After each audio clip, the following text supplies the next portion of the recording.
Pues hoy es viernes y antes de entrar en nuestra tertulia de economía, ya saben que tenemos la lección de Barea.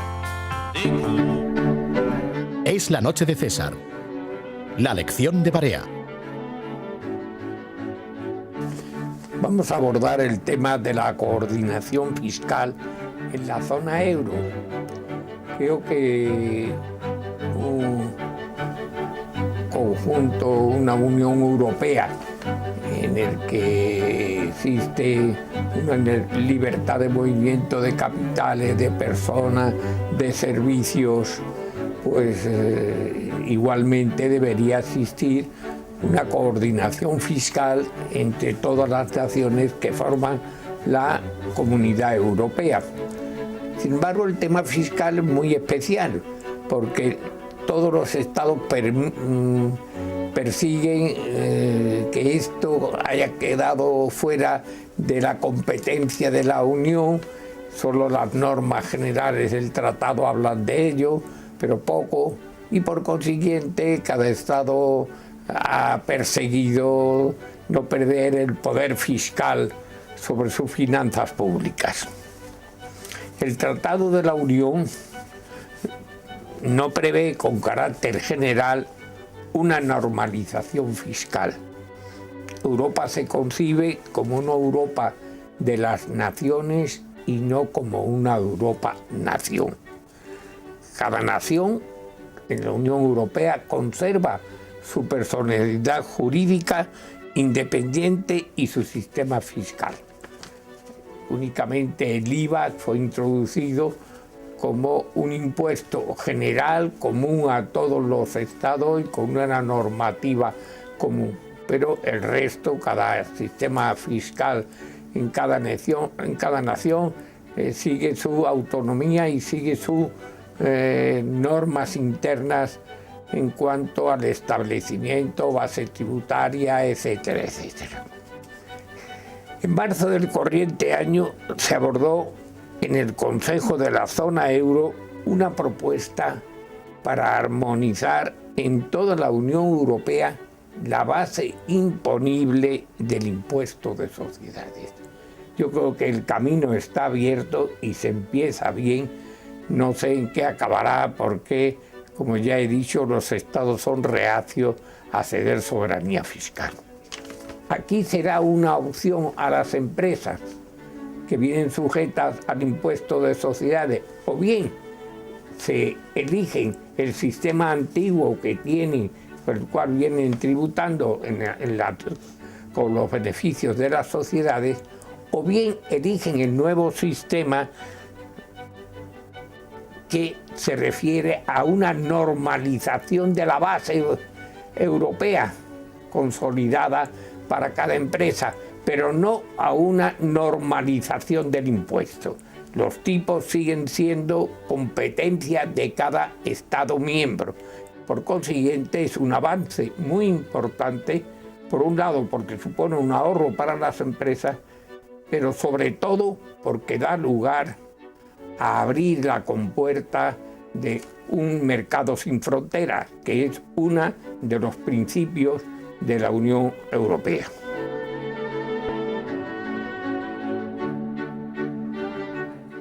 Bueno, y en estos momentos está con nosotros don Lorenzo Ramírez, que nos va a contar qué cuenta la prensa económica de mañana. ¿Cómo va esa prensa? Pues, don César, la verdad es que parece que ha colado lo de Zapatero. Expansión, el gobierno limita el techo de gasto para contentar a Merkel. Hay que decir está bien eso, ¿no? Zapatero realmente hoy no ha hecho nada. Eso no hay quien se lo crea, pero bueno. Lo ha anunciado, ¿no? Claro, porque realmente no ha limitado nada. Ahora habrá que ponerse manos a la obra. Nuestros tertulianos seguro que tienen una opinión al respecto. El economista, el gobierno plantea más ajustes tras superar el bono al uso el 8%, que es un interés prohibitivo. Luego una noticia curiosa, antes de entrar en lo que cuenta 5 días, que merece un análisis aparte, como siempre ocurre con el diario de Prisa, dice el economista AFI, Analistas Financieros Internacionales, pondrá precio de compra a las cajas para el Banco de España. Es decir, que va a auditar las cajas, las va a valorar, las va a tasar para el Banco de España. Y digo yo, ¿y entonces a qué se dedica el Banco de España? Porque en teoría el Banco de España tiene que tener un control de los balances de las cajas de ahorros y debe saber cuánto valen si salen al mercado privado, ¿no?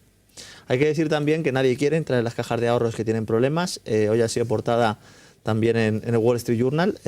También se hablaba de las cajas de ahorros españolas, diciendo que nadie se cree las cifras que están dando, tampoco nadie cree al Banco de España.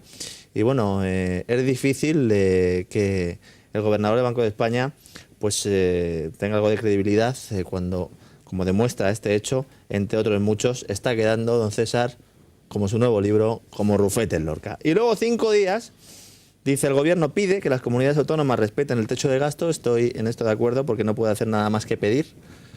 En teoría la Constitución permitiría que se pudiera meter mano a las comunidades autónomas, financieramente hablando, por supuesto, don César.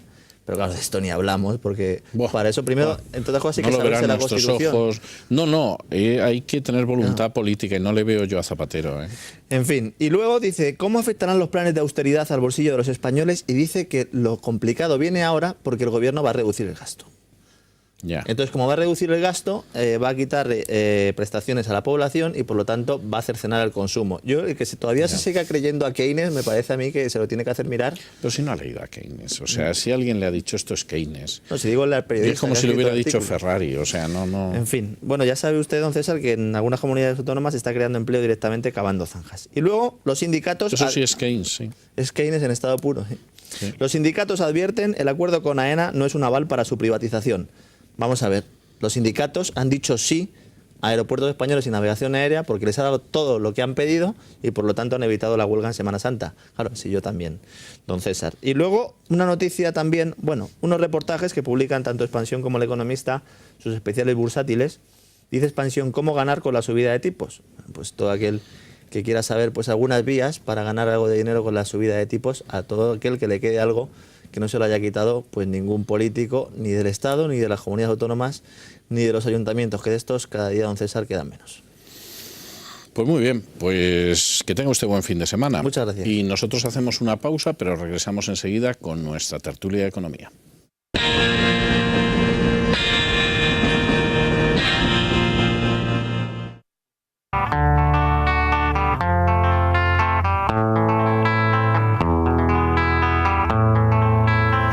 Pues ya estamos de regreso, entramos en nuestra tertulia de economía y esta noche está con nosotros don Manuel Llamas. Muy buenas noches, don Manuel. Buenas noches, don César. Y don Alberto Castillo. Muy buenas noches. Muy buenas noches, don César. Bueno, ya saben ustedes que ha llegado Zapatero, ha dicho eso de...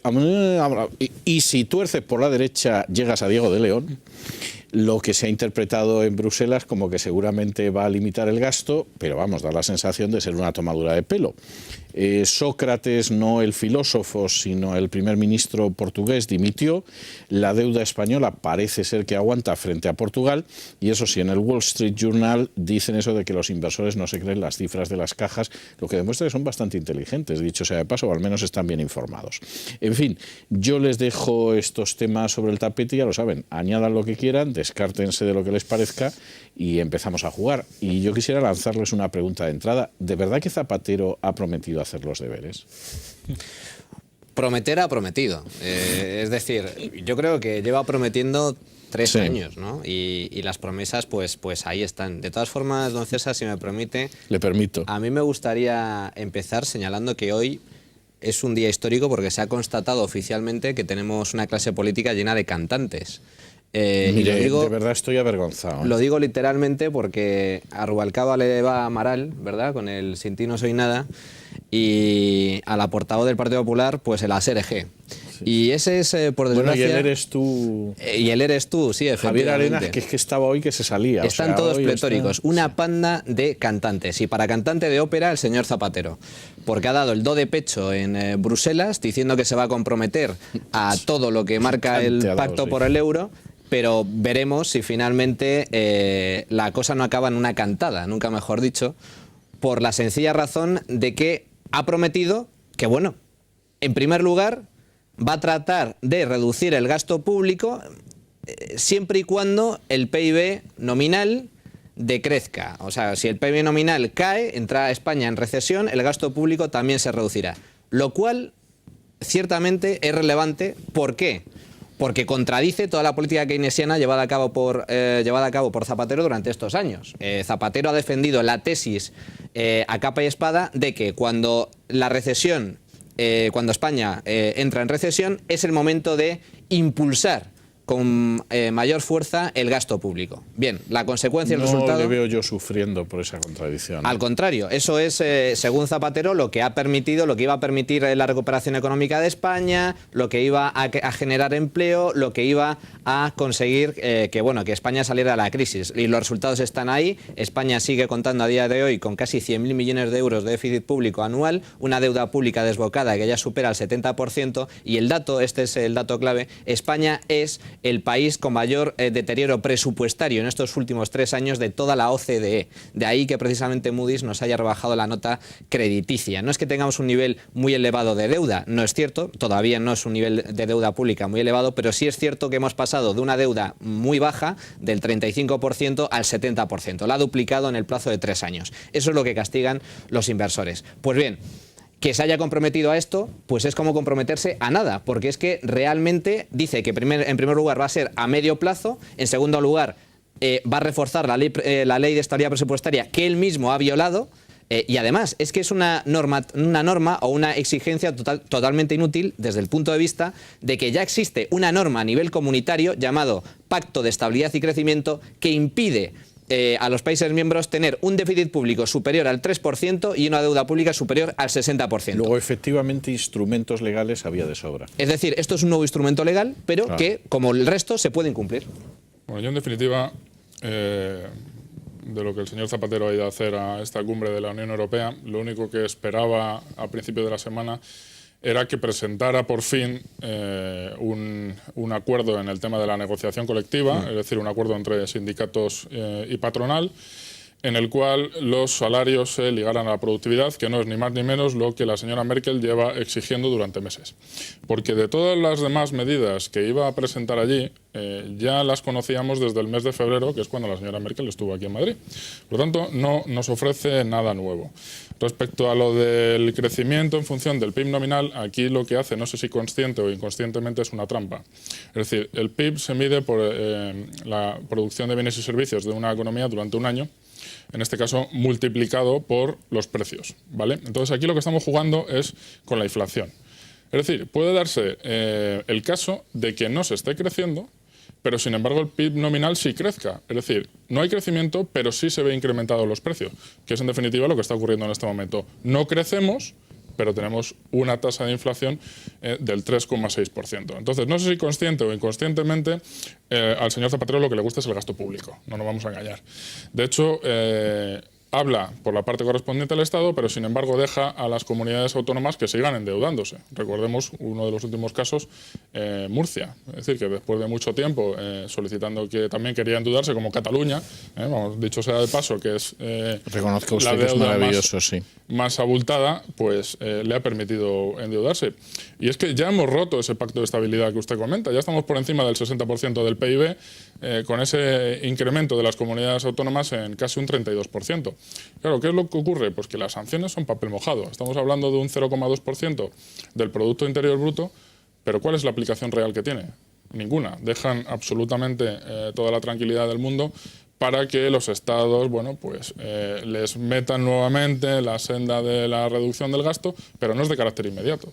Insisto, le deja tiempo suficiente y margen de maniobra. No, desde luego. Hombre, yo antes decía que la deuda pública está en torno al 70%. Esas son las propias previsiones del Gobierno para este año. Es cierto que acabamos de violar ese pacto de estabilidad porque hemos superado la barrera del 60%, pero es que el 60% está bastante maquillado.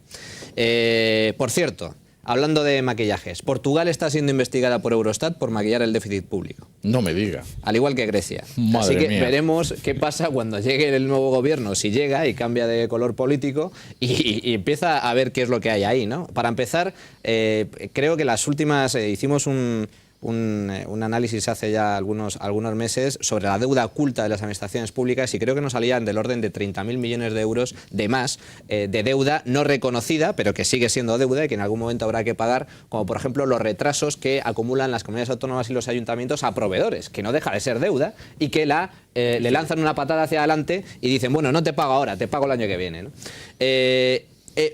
Eso por un lado. Independientemente de todo, yo creo que una de las claves que exigía Merkel, efectivamente, como bien señala don Alberto, es lo de reformar la negociación colectiva y permitir que la evolución de los salarios vaya conforme a la evolución de la productividad. ¿Y esto qué significa? Porque, claro, son términos a veces muy técnicos. Pues significa simplemente eliminar de golpe el poder que tienen los sindicatos para marcar la evolución salarial cada año y permitir que cada empresa negocie con sus trabajadores las subidas o las reducciones salariales en función de la productividad de cada empresa. Ahora, eso puede ser un disgusto, bueno, no puede ser, es un disgusto para los sindicatos tremendo. Total. Por eso se niegan en redondo. Y por eso Zapatero no quiere hacerlo. De pronto queda claro que maldita la falta que hacen estos sindicatos. Si se elimina eso, las centrales sindicales, no es que desaparecerían los sindicatos seguirían existiendo en cada empresa.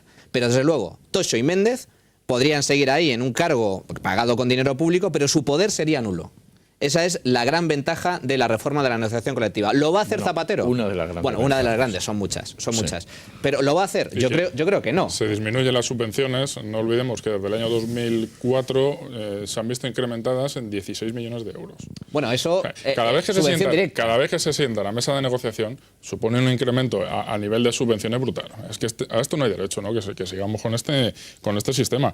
Hablaba usted del maquillaje de cifras de Portugal. Claro, en cierto modo tampoco se quiere intervenir todavía Portugal porque hay un anticipo de elecciones para mayo.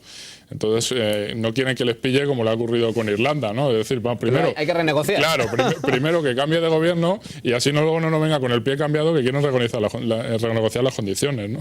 Sí, no, desde luego, esa es una de las aparte, pero bueno, yo de todas formas veremos si finalmente llega mayo o no, porque según la ley electoral portuguesa, ahora se abre un plazo de 55 días, creo recordar, antes de la celebración de las elecciones, y a Portugal tiene un vencimiento de deuda bastante importante en el mes de abril, con lo cual yo no sé hasta qué punto va a ser capaz Portugal de refinanciar esa... Bueno, siempre cabe la posibilidad de que el Banco Central Europeo intervenga, ¿no? De momento dicen que las cifras que tienen o que están manejando les da para pasar, digamos, este vencimiento de deuda para abril, no más. Lo que da más o menos hasta aquí. Claro, lógicamente, justo. ¿Con qué es lo que contamos? Con que el Banco Central Europeo durante muchísimo tiempo ha estado aquí comprando deuda hasta que por fin decide cortar el grifo, de momento. Insisto, porque puede ser que llegado el caso, pues nuevamente el Banco Central Europeo, en lugar de cumplir con su función, que es la de única y exclusivamente mantener el precio que no se vea disparada la inflación, pues en estos casos lo que vemos es compra masiva de deuda a todos los países con problemas. Pues tenemos por un lado el problema de Portugal y por otro, pues este tipo de promesas de Zapatero que veremos si cumple o no. Zapatero se ha comprometido por escrito y en persona ante Merkel a que va a reformar la negociación colectiva y va a permitir que los salarios evolucionen en función de la productividad, lo cual sería muy positivo para este país porque ganaríamos competitividad. Sin embargo, al mismo tiempo, cuando se reúne con los sindicatos, dice justo lo contrario. Dice que el modelo actual, el modelo vigente, es el válido para España, que las centrales sindicales van a seguir teniendo el mismo poder, con lo cual es una contradicción en sí mismo. Veremos cómo termina este asunto, pero ciertamente es preocupante si todavía no ha aplicado lo que había prometido en febrero a Merkel, que era reformar precisamente este ámbito, el de la negociación colectiva y el de la evolución de los salarios. Y por otro lado, hoy tenemos una medida nueva. Zapatero, Ilústrenos usted, en Consejo de Ministros se ha aprobado, bueno, lo ha anunciado el ministro de Trabajo, que va a poner en marcha un plan para reflotar la economía sumergida y que todo el empleo sumergido, es decir, los empleos irregulares, irregulares, que son contratos que no son legales, o porque no hay contrato directamente, pues salgan a la luz. ¿Y cómo lo pretende hacer? ¿Cómo? Persiguiendo a las empresas, multando a las empresas y multando al empresario. O sea, lo que va a conseguir al final es que la gente que tiene un trabajo en la economía sumergida tampoco tenga ese trabajo. A la miseria. Eso sí que es la miseria. Es que ni aposta, de verdad. Es cierto que tenemos casi 5 millones de parados oficiales, pero también es cierto que muchísima gente sobrevive gracias a esa economía sumergida. En lugar de facilitar este tema a los empresarios mediante algún tipo de amnistía, mediante algún tipo de facilidad, reformar la contratación laboral, darle facilidades a los empresarios para que toda esa economía sumergida resurja de forma legal, pero facilitando las cosas a las empresas, no, lo que hace es perseguir, multar y sancionar, con lo cual... ¿Cuál será el efecto? Pues inmediatamente, si realmente lo pone en marcha y lo aplica con efectividad, pues habrá muchos empresarios que digan, lo siento, ya no te puedo seguir contratando no te puedes seguir pagando en negro. Porque me pueden dar un disgusto, porque me pueden arruinar tremendo. Y automáticamente esa familia que dependía de ese sueldo sumergido, pues entonces sí entra en altísimo riesgo de miseria. Yo imagino que esto es lo que va a hablar mañana con los empresarios, ¿no? Porque en definitiva, si no, ya me contarán ustedes para qué es a lo que se reúnen mañana, qué es lo que le quiere contar. Si en definitiva de lo que se trataba, y ya venía muchos meses solicitándose, era una unificación en el tema de materia contractual, simplificar la materia contractual, es decir, no me ponga usted 400 millones de contratos porque al final no sabemos a cuál atenernos, eso para empezar. Segundo, lo que ya venimos hablando sobre la negociación colectiva. Cotizaciones sociales, la disminución de las cotizaciones sociales, y son 4 aspectos básicos que son lo que se vienen demandando por parte de las empresas para que efectivamente la economía sumergida deje de existir y contraten, porque en definitiva el empresario lo que quiere es contratar, porque lo que quiere es que su negocio salga adelante. Si no tiene ningún interés ni en hacer expedientes de regulación de empleo, ni en echar a la gente a la calle, claro, pues esto es de sentido común. El problema, tenemos 1.200.000 familias con todos sus miembros en paro, y la cantidad de personas que han dejado de percibir cualquier tipo de prestación. No, es que si encima atacamos a lo que es la economía sumergida, pues ya me contará usted lo que queda, ¿no? No, lo que queda es nada. Pero en fin, hasta aquí hemos llegado. Descansen ustedes este fin de semana, de verdad, porque con estas expectativas, como no se relajen el fin de semana, yo no sé cómo van a volver el lunes. Pero en fin, muchísimas gracias y muy buenas noches. Gracias. Y nosotros hacemos una pausa y volvemos con nuestro tercer respiro de cultura de la noche, porque ya saben ustedes que hoy es viernes, que además es un personaje, pero muy, muy, muy interesante. Lo van a ver, en cuanto que lo vean, lo van a reconocer y van a estar de acuerdo con ello. Hasta dentro de un rato.